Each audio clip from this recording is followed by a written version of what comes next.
Hello, everyone, and welcome to the latest video in our series focused on IR careers. We are joined once again by Smooch Repovich Reynolds, founder and CEO of SmoochUnplugged. Smooch, thank you so much for joining us today. Tim, you know I love having these conversations with you, and I'm happy to share thoughts about wide-ranging topics. No, great to speak to you today. And in today's video, we're going to discuss linear career tracks versus the not so traditional career tracks, which I think is a really intriguing topic. So I'm really looking forward to getting into it. And so Smooch, to kick us off, sort of some roles within companies, I think have often been thought of as having a linear career track, meaning that you need to jump through certain clearly defined stages to get into that role. But sort of my question is, how is that changing? And, which roles are being affected in particular? Well, it actually, the notion of a linear career track versus not started changing about 10 years ago, predominantly with the CFO role, where CEOs started thinking, I need less of a quantitative headset at my strategic leadership table, and I need someone who's going to be a business thought partner. And so we saw a huge influx of executives who were general managers of country regions, presidents of operating groups, moving into the CFO role and having their direct reports be those finance specialty area experts. I think today, the functions that continue to be affected by this or imprinted by this are certainly the CFO role. That's continuing to evolve and grow and broaden. And I also think that HR leadership, with this pandemic, the human capital component of business has really become a critical part of the conversation, not only across an enterprise, but with the investment community. And I think, Tim, the third kind of imprint on all of this change and a pivot to nonlinear career tracks are the younger generations that are coming up through the corporate ranks. They have a very different headset about how they want to contribute and put their imprint on the success of organizations. They want to be intellectually stimulated more. So they want that freedom of movement throughout an enterprise for their own personal gratification. No, that's very interesting. Thank you very much, Smooch. And I guess that move to a more sort of non-linear career path for some of these roles then creates opportunities for people in investor relations who may want to move into some of those roles in the future. But what are some of the skill sets that IROs need in order to take advantage of this sort of changing situation?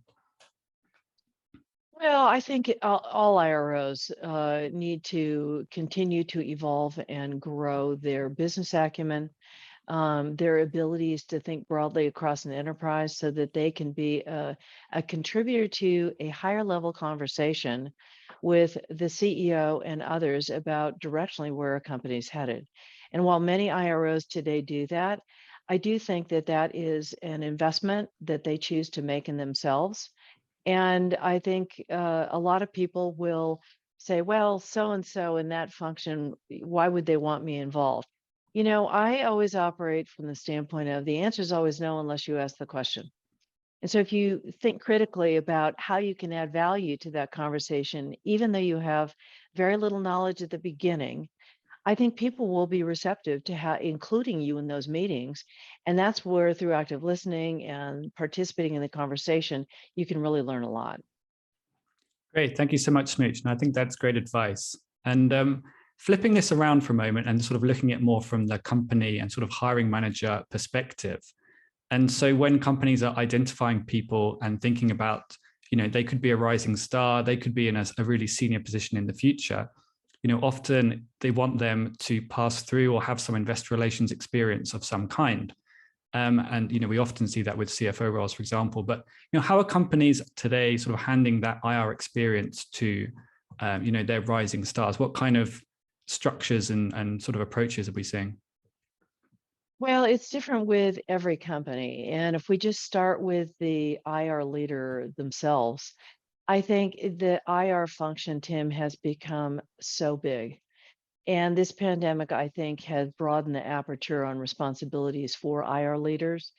And I think one of the approaches I would recommend to IROs is instead of hitting the default button of, I want to go hire someone externally, Work with your CFO to take it and identify high potential mid-level finance people who you can put in a 2-year rotational role for a couple of reasons. One, there's no cost to the company. You as the IRO get the, arms and hands and thought leadership you need to help you with your big function. And the CFO gets the benefit of really seeing and testing his finance team to see who's going to rise to the occasion and really be that future up and comer that he or she can count on. So it ends up being a win-win for the CFO and the IRO. Great, thank you so much, Smooch. And to finish these videos, we always like to ask for a piece of sort of practical advice that we can give to our viewers that they can use in their day-to-day jobs.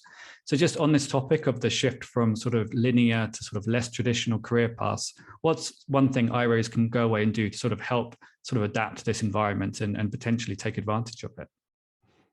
I think all IROs need to raise their heads up every once in a while and gain perspective, Tim, about where they are in their career, where they are in their own company and how they operate. It's one thing to be committed to getting your job done every day, but if you don't take the time to raise your head up and identify opportunities to participate in ways that you never have before, no one in your company is going to know that you have the ability to work in a different capacity. And at the end of the day, it's easier to take risk at a company where your brand is known than to try to make a leap into responsibilities and have a different type of role at a company where they don't. I think that's a great takeaway piece of advice, Smooch, and a good place to finish the conversation. So thank you so much for joining us today and discussing this topic, how IR careers are evolving. It'll be exciting to see what comes in the future. But many thanks for joining us today and sharing your thoughts with us.